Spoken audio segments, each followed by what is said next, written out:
You've probably heard these terms before. The Fed raises rates, or the Fed is lowering rates. But does the Federal Reserve actually raise or lower mortgage rates? The answer is a little more complicated than a simple yes or no. So today I'm going to break down how the Fed influences mortgage rates, what actually drives movements, and why mortgage rates do not always respond the way you might expect. The Federal Reserve sets something called the federal funds rate.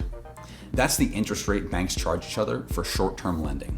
It affects things like credit card rates, auto loans, home equity loans. But here's the key point. The Fed does not directly set mortgage rates.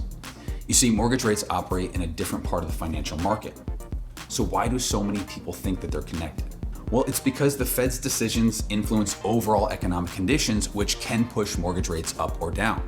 Mortgage rates are mostly tied to the bond market, specifically the yield or interest rate on the 10-year Treasury note. When investors feel confident about the economy, they move money into stocks and away from bonds. Interest rates on bonds like 10-year Treasury or mortgage-backed investments must rise to keep investors placing money in those assets.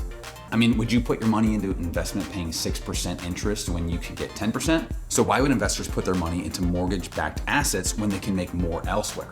It all comes down to risk. When investors feel uncertain, they shift money into safer investments like Treasury bonds and mortgage-backed securities.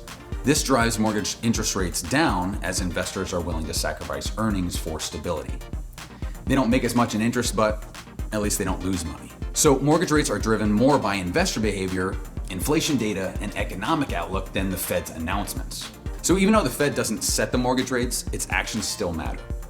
You see, when the Fed raises the federal funds rate, it signals higher inflation, a hotter economy, which is typically bad for rates, and tighter financial policy.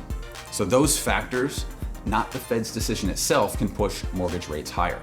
When the Fed lowers rates, it could mean the economy needs stimulus, a slower economy is on the horizon, and investors are moving money into bonds. So these factors can pull mortgage rates lower. The connection is indirect, but it's obviously powerful. If you're finding the video helpful, by the way, give it a like, hit subscribe, and tap the notification bell so you don't miss future updates. This is where things get interesting and even more confusing. Mortgage rates do not always move in the same direction as the Fed. For example, the Fed might raise the rates to fight inflation, but if investors believe the move will slow the economy, the mortgage rates could stay flat or even dip. As a general rule, mortgage rates are lower in a sluggish economy. Another reason could be that investors may have already expected the Fed to cut its federal funds rate, but the post-rate cut announcement hints at fewer cuts in the future. Rates could jump. This is why it can be risky to assume mortgage rates will change immediately just because the Fed cuts its interest rates. If you're waiting for the Fed to lower rates before buying or refinancing, remember that mortgage rates respond to broader economic trends, not just Fed policy.